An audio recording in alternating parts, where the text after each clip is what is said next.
Okay, hello. So here is the next Step Mathematics video. This question is number 6 from Step Paper 2 in 1995. The topic of this question, as you'll see immediately, is complex numbers. And I'd like to make a slight warning that if you've only studied, well, if you haven't studied complex numbers at all, then you won't be able to do this question. If you haven't studied in particular the idea of the nth roots of unity, the nth roots of unity are the solutions to the equation z to the power n minus 1 equals 0. If you've never studied that, you might find this question very difficult.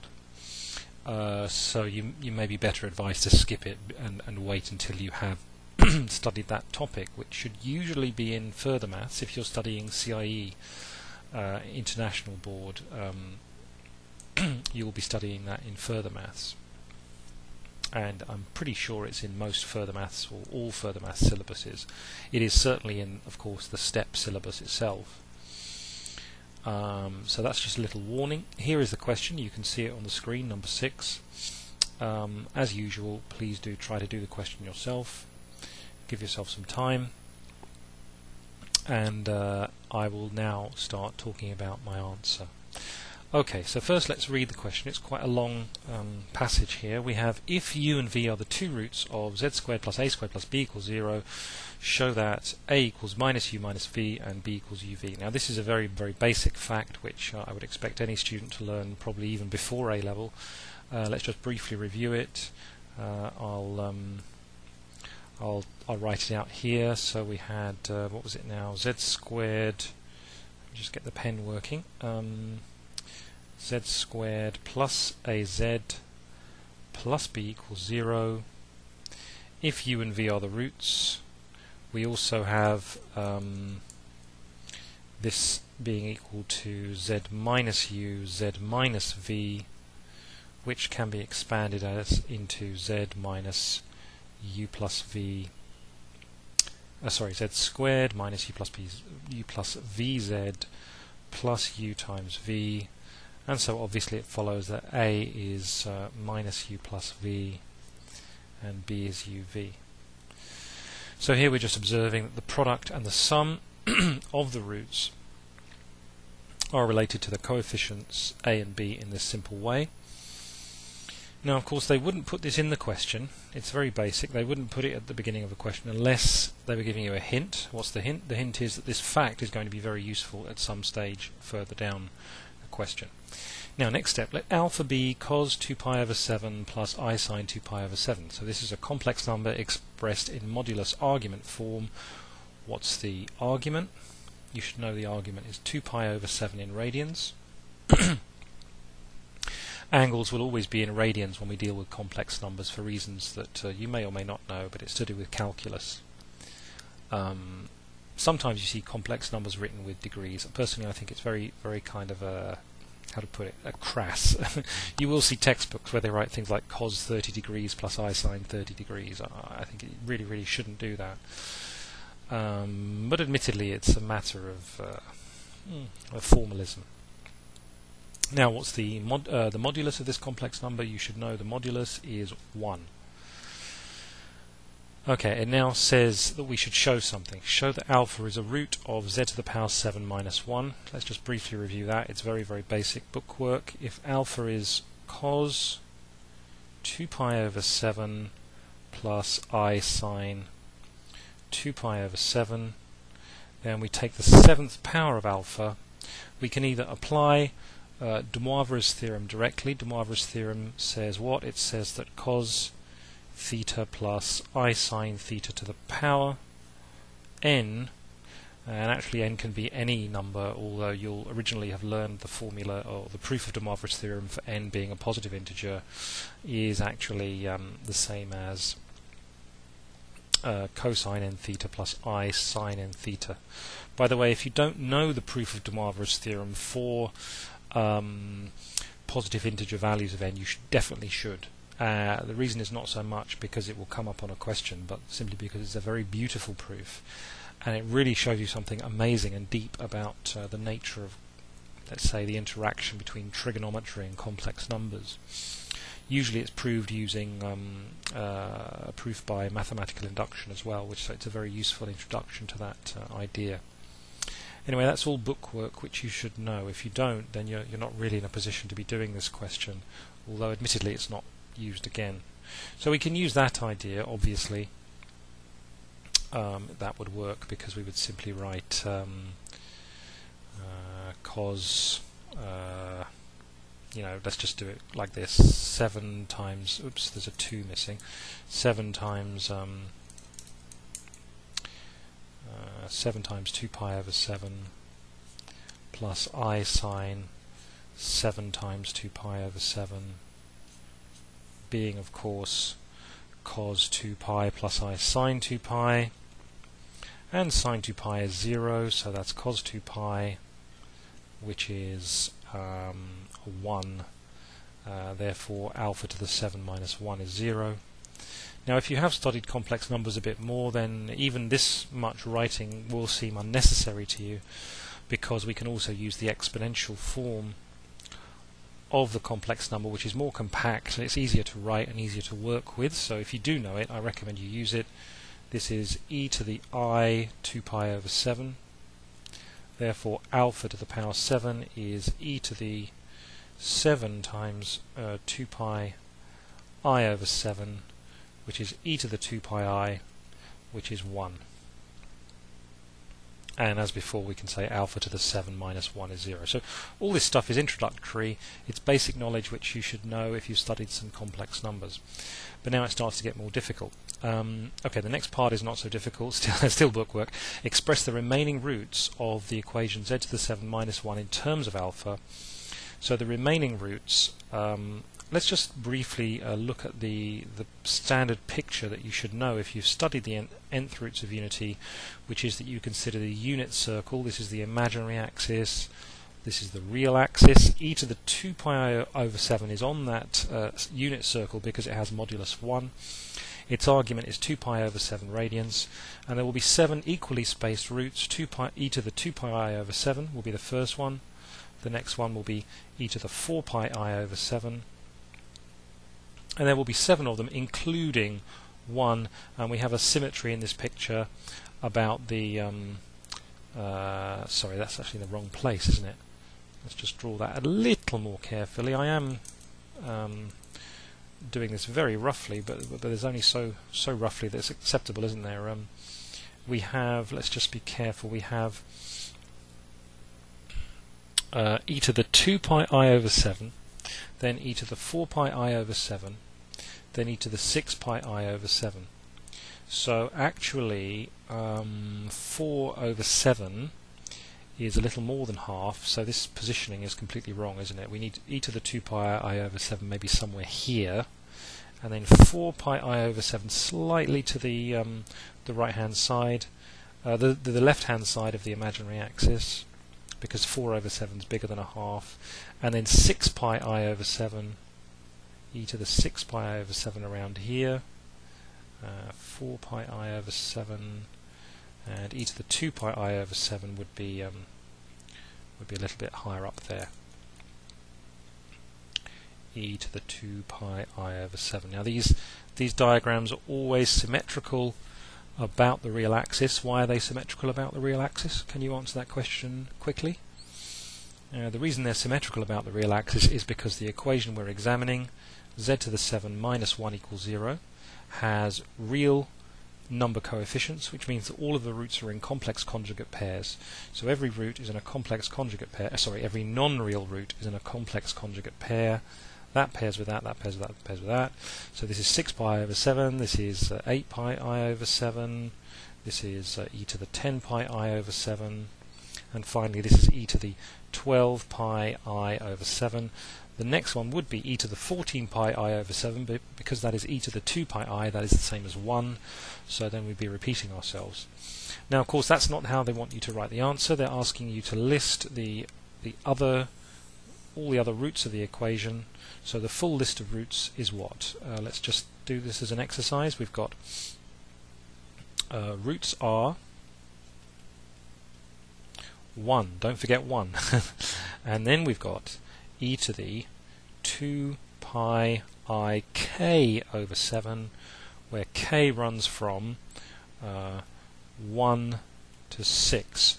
Now, of course, a slightly more compact way to write that is to miss out the 1 here and simply include 0 as a possible value of k, because if k is 0, then we have e to the 0, which is 1. So k runs from 0 to 6 integer values. 7 roots, that makes sense because it's polynomial degree 7. Okay, you can prove, of course, that this is the full list by doing something like that if z is e to the I theta, then we can write something like what is it now? If we consider the what we're doing on the left-hand side is we're taking the 7th power, so 7 theta plus 2k pi must be equal to 0. Yeah. So theta is and so on. So so that's another way that you would have learned. Sorry, I had another little bit of a brain freeze there. Of course, what I mean is 7 theta must be equal to 2k pi, not minus 2k pi. Although actually that would work as well. 7 theta is equal to 2k pi because why is 7 theta equal to 2k pi? Because this number, when it's raised to a power 7, must become 1, and 1 has the argument 2 pi or 4 pi or 0 and so on. So that's why you get this list. Anyway, that's a very brief review of the idea of the nth roots of unity. There is an awful lot more to it. In particular, there's a lot of amazing patterns that you can find using the nth roots of unity. And the most surprising patterns are the patterns that we see in this question, of the type that we see in this question, which are patterns, if I can pull it up there, patterns involving trigonometric ratios, either in sums or in products. We can find some very surprising formulas. Now, they're going to lead us through in the rest of the question how to use a particular way to arrive at two very interesting formulas. First one being based on these cosines. Okay, so we don't have to just jump in and prove that ourselves. Some students might even know how to do that. There are sort of standard ways to approach this, but here they want to show us a particular approach. So we've done the bookwork, and now we're told that the number alpha plus alpha squared plus alpha to the 4th, where alpha is this, is a root of the following quadratic equation, but where a and b are real numbers. Then they say, by guessing the other root or otherwise, find the numerical values of a and b. So this is a very not unique but unusual statement that they actually tell us to guess something. So I'll try to go through how you can approach guessing this. Okay, so going back to the question, we're given one of the roots. And it's quite a complicated number, isn't it? The root that we're given, alpha plus alpha squared plus alpha to the 4, is in fact cos 2 pi over, well, let's say e to the 2 pi I over 7 plus e to the 4 pi I over 7 plus e to the 8 pi I over 7. If you remember that unit circle, it's 3 of those dots around the circle. But it's not that obvious what pattern we've got here, because we've got alpha to the 1, alpha to the 2, and alpha to the 4. We don't have alpha to the 1, alpha to the 2, alpha to the 3, for example, which might make more sense. So it's already a bit mysterious there. So we know that this particular sum is one of the two roots of this quadratic.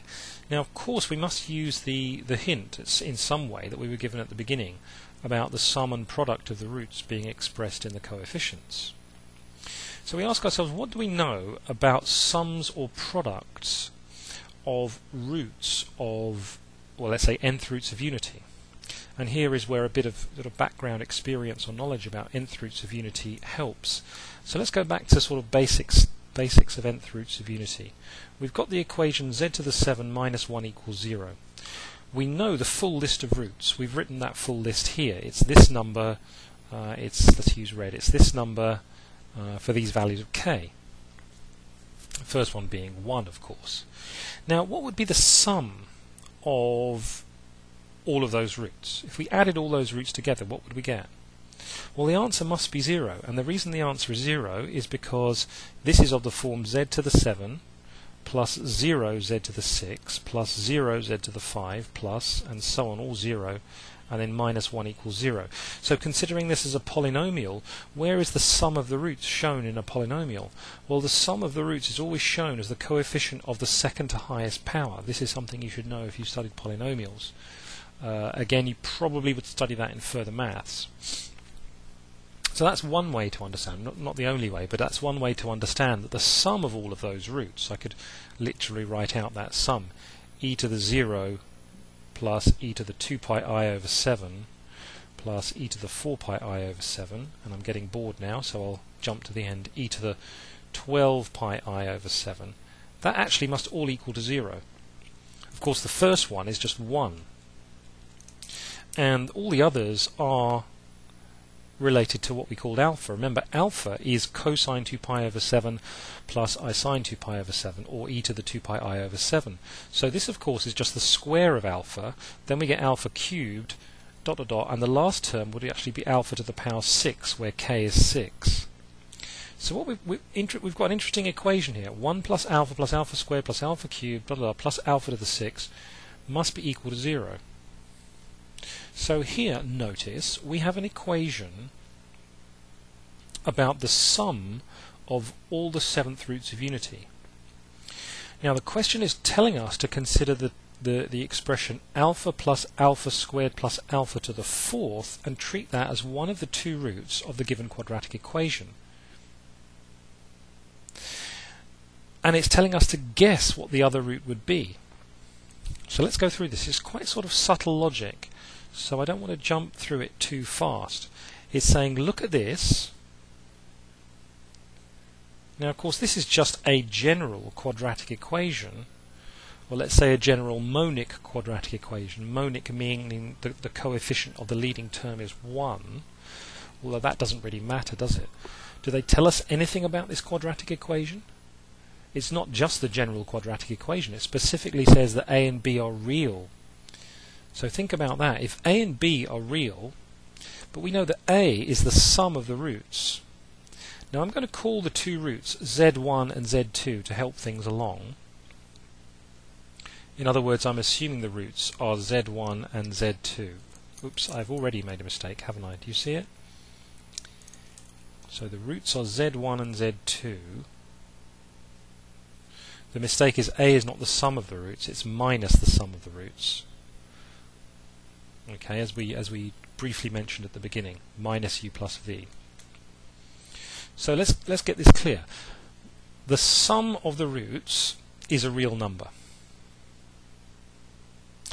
One of the roots, let's say z1, is already given. z1 is alpha plus alpha squared plus alpha to the 4th. And now they're asking us to do something very unusual. Guess the other root. So if I've got a complicated complex number like alpha plus alpha squared plus alpha to the 4th, how can I guess a second root such that the sum of them together will be real? I hope the way I've explained it makes it obvious. So let me rewrite the list of the seventh roots of unity, but in full. Here I just jumped in the middle, didn't I? I wrote the full list of the seventh roots of unity, and I said that the sum of all of them together is 0. Because the coefficient of z to the power 6 in that polynomial is 0, and we've just decided that z1 is actually alpha plus alpha squared plus alpha to the 4th. So I hope it's obvious that what we could do, I guess there's two ways to approach this. Well, only one of them works, so if one of them doesn't work, try the other one. What we could do is choose the other three non-real roots as the second root.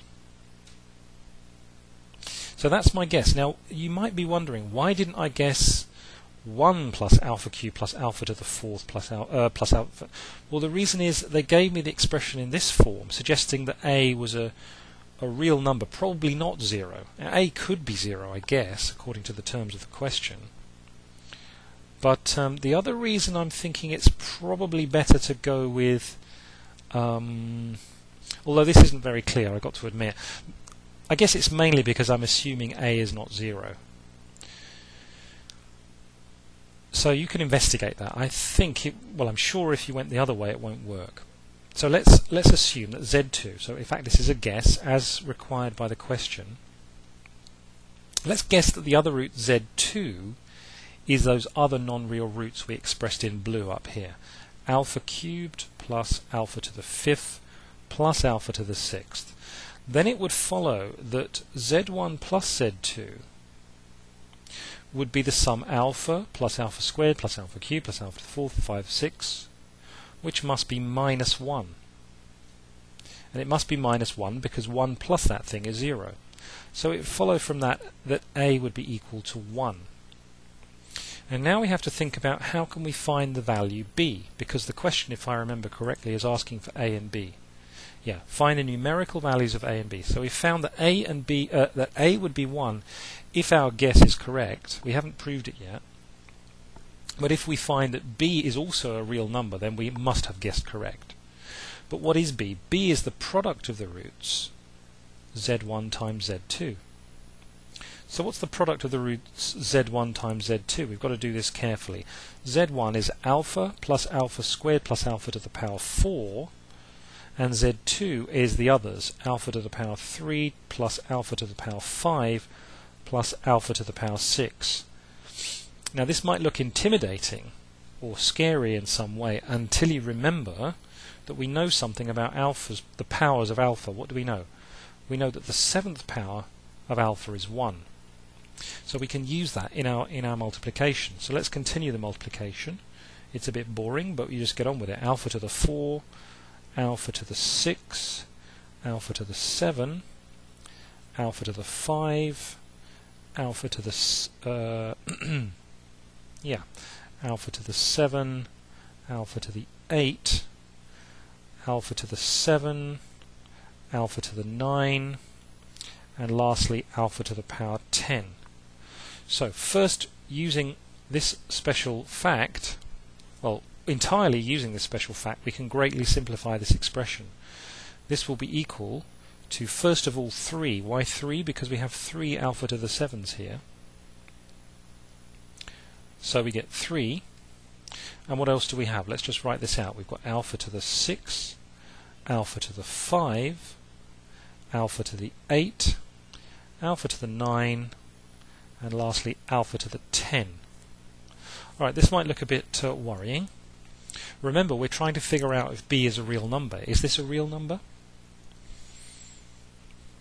And again, if you've done these kind of nth roots of unity problems before, you may well have seen these tricks before. Let's just rewrite the terms where alpha to the power, the power of alpha is higher than 7. For example, alpha to the 8 is actually alpha to the 7 times alpha.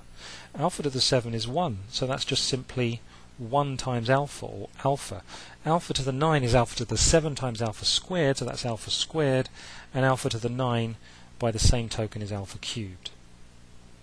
Okay. Have we missed a term there? We should get 2, 3, 4, 6, 7, 8, 9. Probably missed a term. I have missed a term. The very first term was alpha to the 4 there, so let me add it on at the beginning, at the end. Okay, now look what we've got. Is this a real number? Well, yes it is, because this is alpha to the 6. Let me just slightly rewrite it. It's all powers of alpha up to the 6th, isn't it? And what did we already talk about? We already talked about, we have a nice simple formula for the sum of all the the sum of all the roots.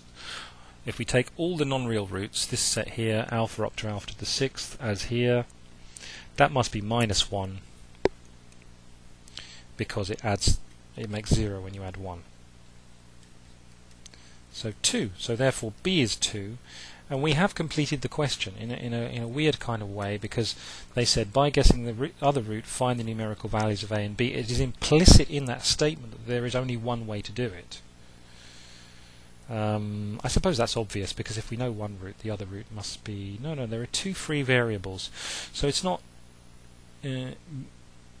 inevitable, but because the question is worded in a way as to say that there is only one solution, we must have found the solution where both A and B are real numbers. So we found that A was 1 and we found that B was 2.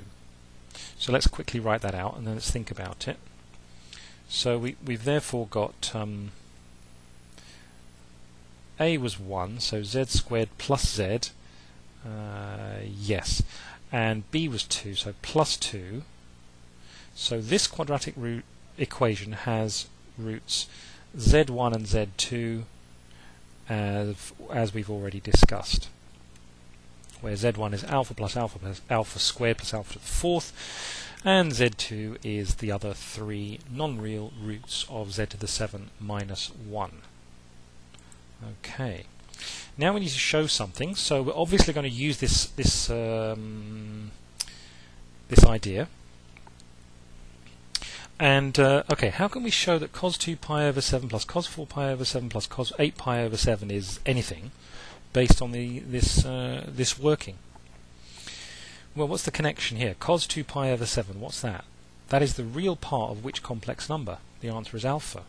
And what is cos 4 pi over 7 the real part of? It's the real part of alpha squared, and by the same token cos 8 pi over 7 is the real part of cos 4 pi of alpha to the power 4. So what they've got there is the sum of the real, on the left hand side, is the sum of the real parts of those three complex numbers. Sorry, let me just pull up, there we go. So let me take the left, this is maybe not the best way to do it, but let me just take the left hand side of that that equation that I'm trying to prove. Now let me just go through it step by step.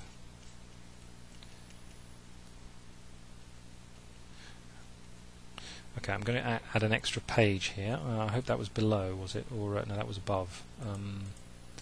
So I'll just go here, I guess. Yeah, that didn't work either, sorry. I need to maybe go here. That should be, yeah. So I've got, okay. So this is the real part of alpha plus the real part of alpha squared. Oops, need a square inside the brackets there, sorry. Plus the real part of alpha to the power 4. And what you should know about real numbers is that the operation real number conjugates, or no, that's not right, commutes, that's the word, commutes with the operation addition. So in other words, I can write this as the real part of alpha plus alpha squared plus alpha to the 4. Okay, that's pretty obvious. You can prove it quite easily. If you've never thought about it, you need to know that stuff. Right. Now what's that? That of course is Z1, what we already called Z1, which is one of the two roots of the given quadratic equation up here. But hang on a minute, we can solve this quadratic equation because it we know the coefficients now as numbers. Let's call this equation star. So Z1 is a root of star. Now, even without actually calculating the roots, we already observe something interesting. The equation star has real coefficients, so its roots occur in complex conjugate pairs. And just to remind you that the idea of a complex conjugate pair is that if this is a complex number up here, and this is a complex number here, imaginary, real, complex conjugate pairs are numbers with the same real component, real part. So if the real part of the two roots of this equation are the same, which they must be because they're complex conjugate pairs, then both z1 and z2 have the same real part. Now what is that real part? Well, it's trivial. We just simply solve the equation. Yeah. So the solution to this quadratic,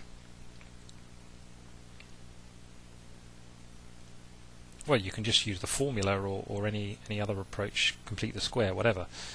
Z is minus 1 plus or minus the square root of 1 squared minus 4 times 2 times 1 all over 2. So Z is minus a half plus or minus, what is this, root 7 over 2. I'm sorry, root 7i over 2, because obviously we have the square root of a negative number. So the real part of both z1 and z2 are obviously the same,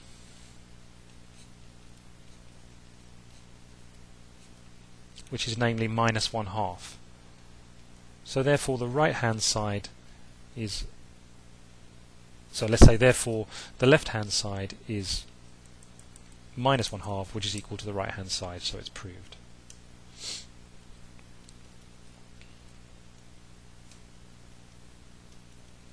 Okay, perhaps my presentation is a bit sloppy there, but obviously it's the concept that's more important. The concept is that we can use the real part of the roots of that quadratic equation, and we can clearly see that's the same as cos 2 pi over 7 plus cos 4 pi over 7 plus cos 8 pi over 7. So let's just quickly go back and we see that that's what we proved. Now the last part obviously is supposed to be a little bit more difficult, but not really, because we've already got to the meat of the question, which was to guess the roots of those of that quadratic. And let's see, what is this object we're now asked to look for?